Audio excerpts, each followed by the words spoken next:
All right.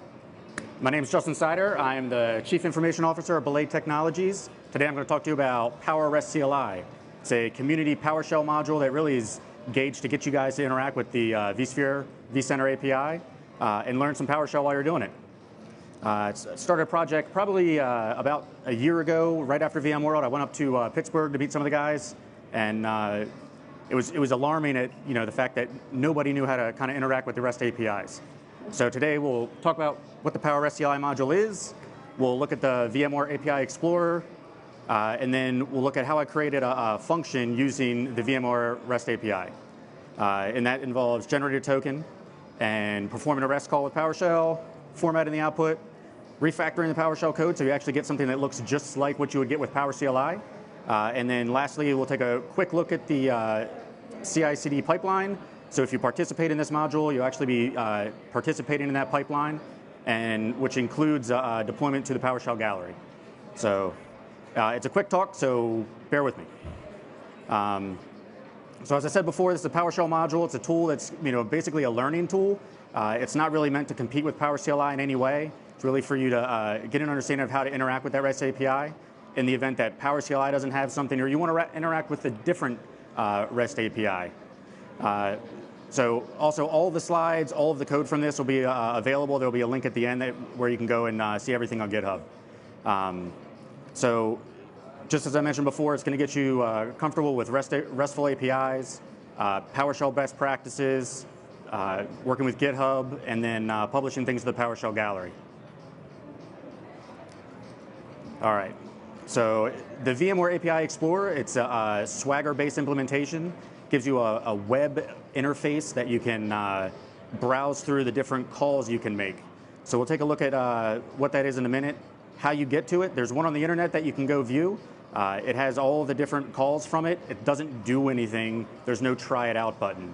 Otherwise, if you have a 6.5 or higher vCenter, you can log in with that URL that's up on the board there or up on the screen. So IP of the VCSA and then /API Explorer. You must log in. So when you first get there, you're not going to really see a whole lot. You'll need to log in, and then you'll have to select whether you want the VCSA API or you want the vCenter API. So make sure you pay attention to which one you want. Let me go back. This guy, I forget his name, but he actually did a really good job of breaking it down, so I don't need to recreate what he did. All right, so here's a quick view into it. So I selected the vCenter API, and I've scrolled down to where the VM section is. So today we're going to be focused just on the VM section. A couple things to note. There's a method. There's common methods. Those are get, pull, post, and delete. I'm sorry, get, put, post, delete. So getting is just that. You're just going to get the information. There's no harm, no foul. You're not making any changes. You're just gathering the information from the REST endpoint. Put and post, there's going to be changing. They're going to be changing things or adding something.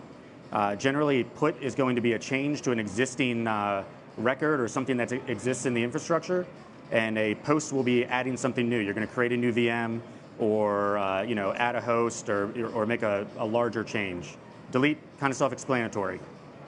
All right, the second circle there. So that's going to be called your route.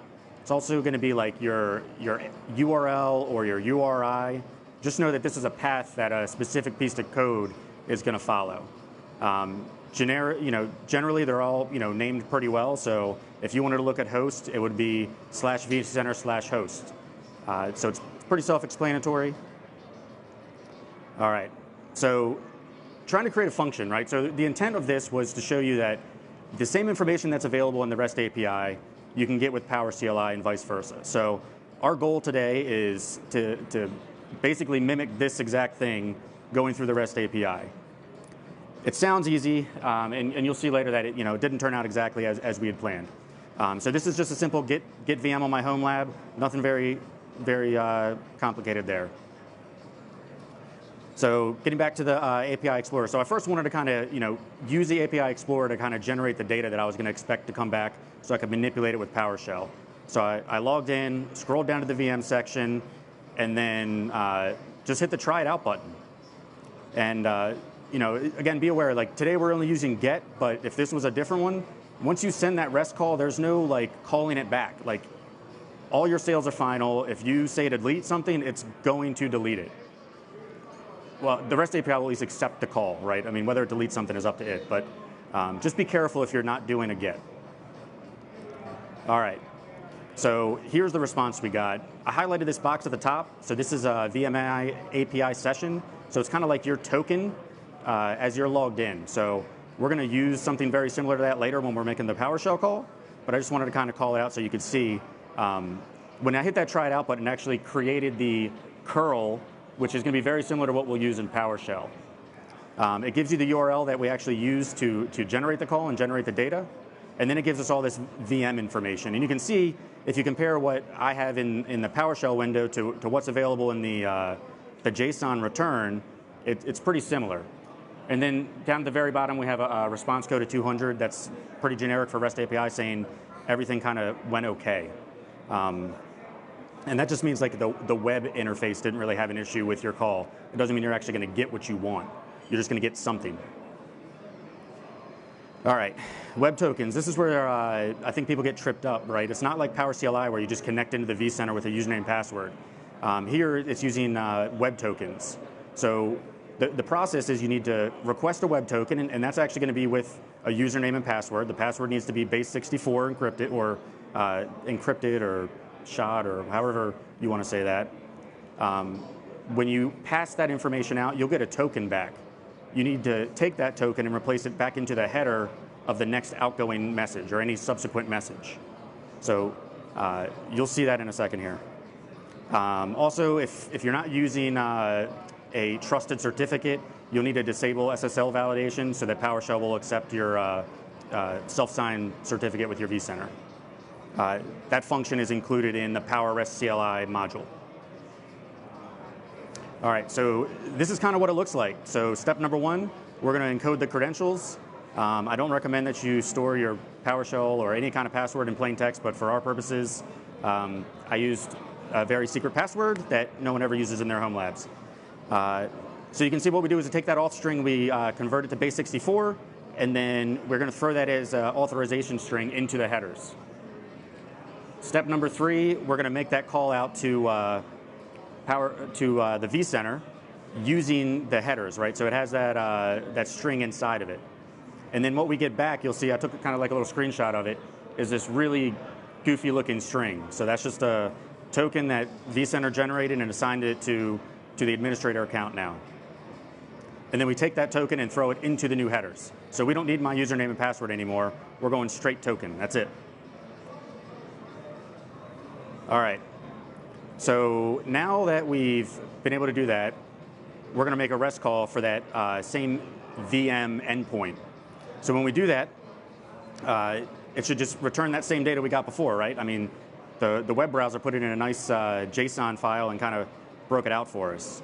Unfortunately, PowerShell, you're going to have to do work. So this is what you get out. It's a big string. It's actually a JSON return, and it's actually pretty ugly. So we didn't really want that. We're gonna work on kind of cleaning that up a little bit. All right. So we can make a few minor adjustments. So we capture the data into a variable when we make that REST call, and then we can just run a format table, right? So this is going to kind of break out the the main pieces that it sent. It'll expand the column headers out so you can actually read all of the data.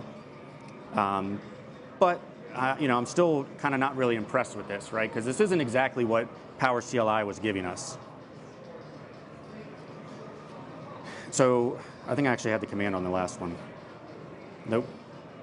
All right. So this is about as close as you can get it without manipulating the column headers. Nope, I'm wrong. I have one more line. So you can see here's like a direct comparison of what we have. So there's a couple of little differences, and we'll highlight those here in a second. But we're getting closer. All right. So with the REST call, I capture the data. I'm piping that to format table, and I'm selecting the column headers that I want. And by selecting the column headers, I can order them the way that I want. So now when you do the comparison, you can see that we're almost one for one. There's a couple little differences. Like name, I can't capitalize the column header. Power state's different, so there's an underscore in the one from the API. There's the CPU count is different than number of CPUs. So the point is, like from the API, PowerCLI itself, when it's making its C code reference to it, it's getting the same data that we are through the API. The difference is that they're translating that for you in PowerCLI behind the scenes, which is good. But you just need to be aware of that if you're actually going to mess with the API. You're going to get API data back, not PowerShell code that you might be used to. All right, so why would you want to use this module? And it comes down to the fact that you can learn things. So we were at the hackathon last night, and one of the guys we were working with, we were using this module to kind of perform another task, and we identified a bug. So I don't know if he submitted the PR yet, but it was cool to kind of walk through him or walk him through it, and then determine what the error was. This module is available on the PowerShell gallery, so you can just do an install module -name PowerRestCLI. You can import it if that doesn't install to the correct directory, and then you can connect right up. It's pretty simple. The links are down at the bottom for where it is on the gallery. You can see the different versions that are out there. I'll probably post a new one sometime this week to fix the bug. And then you can actually contribute to the code on GitHub as well. Good? All right. So back to the CI/CD pipeline that I was talking about. So it's a relatively simple process, right? So you're going to use VS Code or the ISE to make your changes, small little changes. It's all about managing the amount of code that you have. When you check those changes in, you're going to check them into a branch, right? It's going to be a feature branch or a PR, and then that'll create a PR, which is basically a code review. It'll allow us to kind of, in the web view, review what code changes you've made line by line. When you check that in, it'll actually kick off a build in AppVeyor. AppVeyor will run through all of the Pester tests, script analyzer, and then it'll determine whether or not it could actually be published to the gallery. So it's got to make all the quality gates that I've set in order for it to actually go directly to the gallery. And then that last piece is deploying to either your production PS gallery, the PS gallery that's out on the internet, or if you have a local Nexus repository, you can do that as well.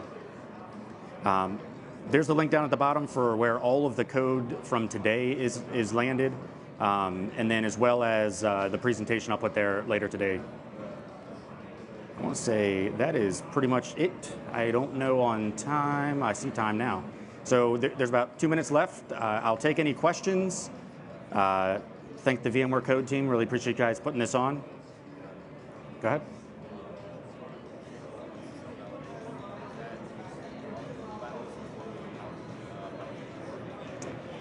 So the question was whether or not the disable SSL validation will work on PowerShell core. No. So the way that Windows manages certificates is going to be different than Linux will manage certificates.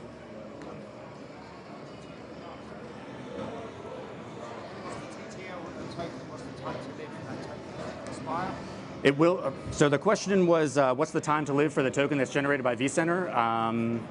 Off the top of my head, I don't know. I don't know if it's an hour, but it will eventually expire. Cool. If we don't have anything else, thank you.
All right.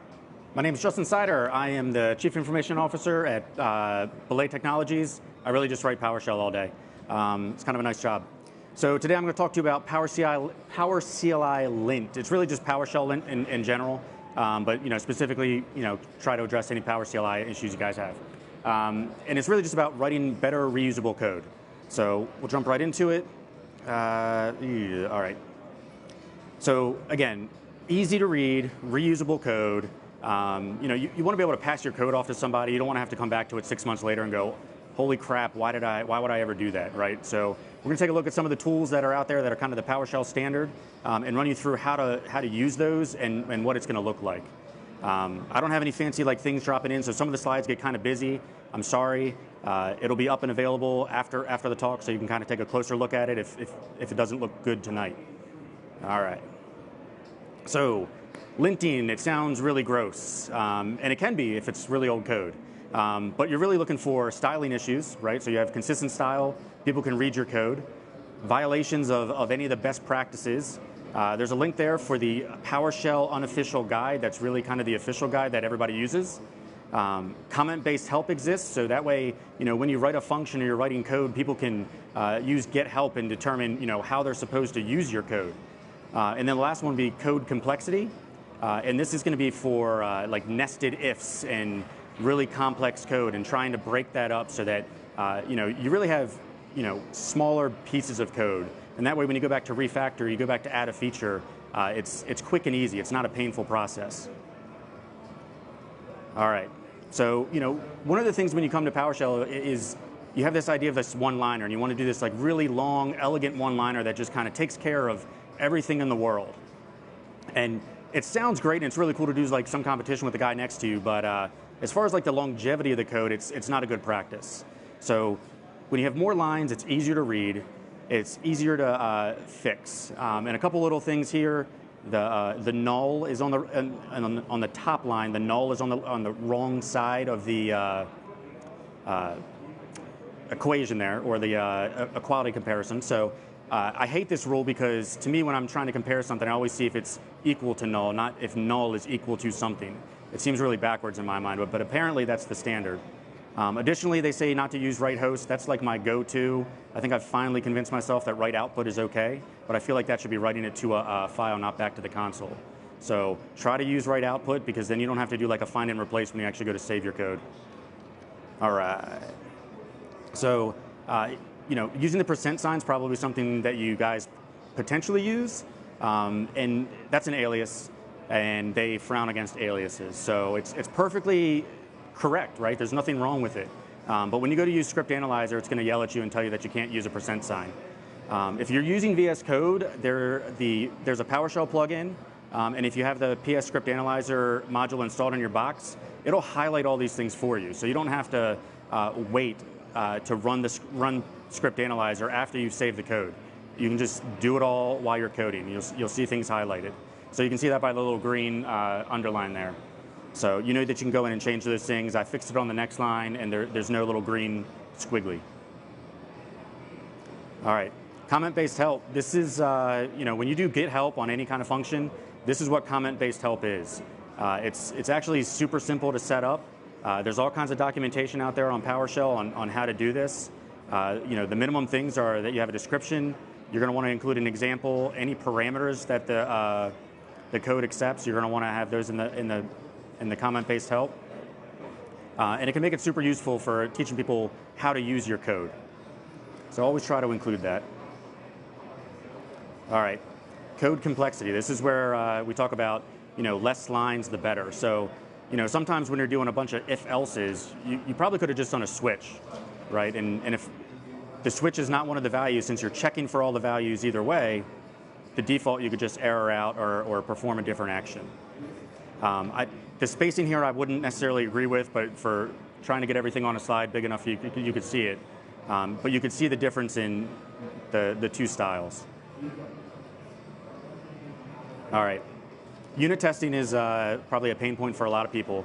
Can I get a show how many people actually do unit testing of their PowerShell code? So no one raised their hand, which is exactly what you kind of expect. But So unit testing is really just a way to validate that your code does what it says it's going to do. Additionally, you can put in information there about the parameters that are coming in or the values that are coming in, and it can be very complex. So I'm trying in here to do a very simple explanation. So on the left-hand side, you'll see that we have example code where I'm going to power on a VM. Actually, I'm just confirming the power state. So and I'm going to pass in a parameter here. So I get to pass in the VM as an option, and I get to pass in the power state that I expect the VM to be in. So in the code itself, I'm just saying with the VM object I have, get the power state. If it's equal to my power state, I'm going to return true, right? So from a Pester perspective, which is the tool that we use in PowerShell, I'm going to define a fake VM, and then I convert it to JSON and then convert it back to a PowerShell object. It's easier for me to work with it that way, rather than creating a new PowerShell object that is a VM type. And then they have a specific syntax where it says, you basically write out in English what you want this test to do. So this one should return true if the power state matches the expected value or the desired value. So then you're going to call your function. And I say confirm power state. The VM is that fake object I created, and then it should be true. Now here I didn't specify a parameter, so that means that it's going to be powered off. So that's the default parameter that's set for the power state parameter. And we'll go into what success and fail looks like here in a second. So I'm going to jump back a second and say, why you should unit test your code. And these are all the different things. It's going to force you to write better code. So as you go through the testing process, you're going to find that you probably should have broken your test down into smaller pieces. Because when you have those nested ifs, you have to be able to flip the bit on those and provide a value to see whether or not you actually go in and execute that code, or whether you're going to go to the else. So as you write your Pester code, you're going to be having this super long test, right? So I'd rather say, for a function, have a one action, one thing you're doing, and then you create another file for the next piece. It creates a lot of files, but it's easier to follow, it's easier to test. You'll like it eventually. You'll come around. So here's an example of running that Pester test. So invoke Pester, you give it the test function, and then you're going to give it the actual script you're running. I also threw in code coverage. Code coverage is basically telling you whether or not you've accounted for every line of code in your script. So in the case of this, in this test, I actually didn't cover all of my tests, right? My test passed, which is great, but I didn't cover all my lines. So on the next slide, we'll show you what I'm talking about.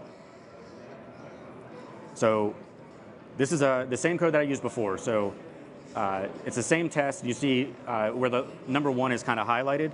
That was that test that we ran. So I validated that if the power state matches the desired value, I'm going to return true. But what happens if it doesn't match? Right? I never actually tested for that. So the second test in the to section says that I'm going to return false if the power states do not match. So based on my fake object where the power state is off, I run the same command, passing in the parameter that the power state should be powered on.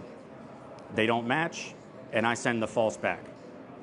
So now I've tested all the lines in my code. Both tests pass, receive the right values, and code coverage is 100%. Yay! All right. So we've talked briefly about Pester already. We'll get back into it in a minute. You're also going to look at PSCodeHealth. These are all modules you can install. And I recommend you just go ahead and do it. All right.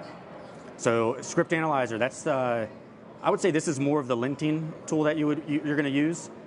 This is going to be looking for all of those styling issues, or what someone that has come before us has determined you shall do PowerShell this way. And there's different rules. You can write your own custom rules. You can choose not to use any of the default custom rules that are set in. It's pretty simple to run. You're just going to basically specify either the path to the file, or you can do a path and say recurse and do all of the files in that directory. It's actually open source. It's out there on GitHub. It's not PowerShell code, so I don't really have a whole lot to add there. I do recommend you join their PowerShell Slack. There's a lot of really good information you can learn from there, a lot of questions that come in that might help you along your journey of getting better at writing code. As I said before, it has VS Code integration, so you'll see as soon as you start to write something, you just hang your mouse over the area that it is, and it tells you exactly what's wrong. So you can just fix it, move on with your life. When you run this and there is a finding, you can actually see, it'll tell you exactly what line that it came on. So this is a bad example because I actually ran it against a different script, but it'll tell you what line that the message was on, and you can go fix it. If you're paying close attention, the last thing that we found was global default server. So if you're a PowerShell, PowerCLI person, you know that in PowerCLI, that's actually a valid variable, but the PowerShell folks don't like global variables. So anytime that you were to include that in your script, you're going to get a PS script analyzer message. But there are ways to override it, and to do that, you would just take that message there that I have, and you can put this into the function file. So not the test file. You would actually want this right at the top of the function. PS script analyzer will ignore the rule that would apply to that piece. All right. What is that? That's cool. All right. Pester, we kind of went over this before. There's probably a lot of questions about this and a lot of questions about whether or not you should be 100% code coverage or whether you shouldn't. I'm going to say that that's probably like a personal thing for you, right? I always like to have the idea that I'm going to be 100% code coverage if I can, right? Because that way I know that my code's behaving as expected. Other people don't agree with that methodology, and they say whatever you can do is great. This is the same thing I went over before. I'm not going to go over it again. Definitely start small on that. All right. So one of the things I found probably pretty recently was a project called PSCodeHealth. And one of the nice things that it does, it actually wraps PS Script Analyzer and Pester together, and will run both of those for you. So you install one module, and you get all the benefits of both of those. There are some things you need to pay attention to the documentation on how you set up your test files. But it's pretty cool. If you don't know what this is, it's called splatting. It's a way to basically really make your parameterization easy when you call the script. There's a link to the docs. Read up on it.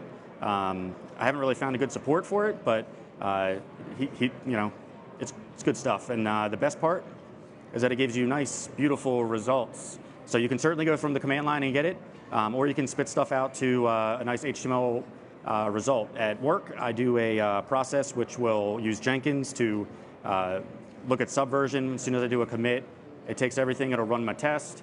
When it takes my test, it'll publish my test results, these web pages, out to a different results web server so I can view those. If the test passed, it'll publish to my internal gallery. So we'll take another look at that process in a minute. Back to CodeHealth, it does the same thing for you, right? So all those results that you were doing in the command line, it'll pull it right up here in the GUI and tell you what line it was that it found the error, what the error is. Unfortunately, there's nothing that's going to link you out to exactly what the fix is. So if it's some obscure error, you're going to have to Google around and find it.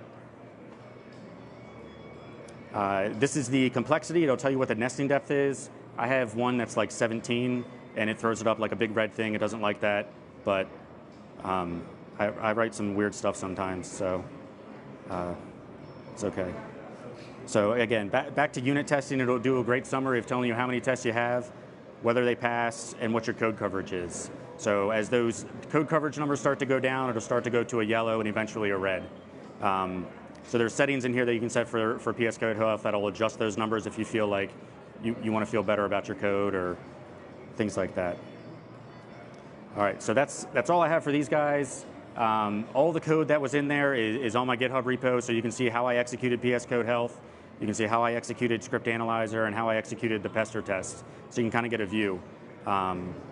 Earlier in the slideshow, there was a link to, or a description that the best place that I've ever seen a Pester and unit testing described was in the PowerShell conference book by a guy named Mark Ragg. It was excellent read for understanding how to do it, why to do it, and the process in which you want to test your code.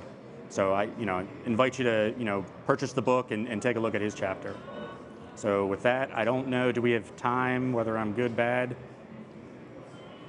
So I can't hear you. Good, bad? Okay, so I have about a minute. If you have any questions, it's a lot, I know.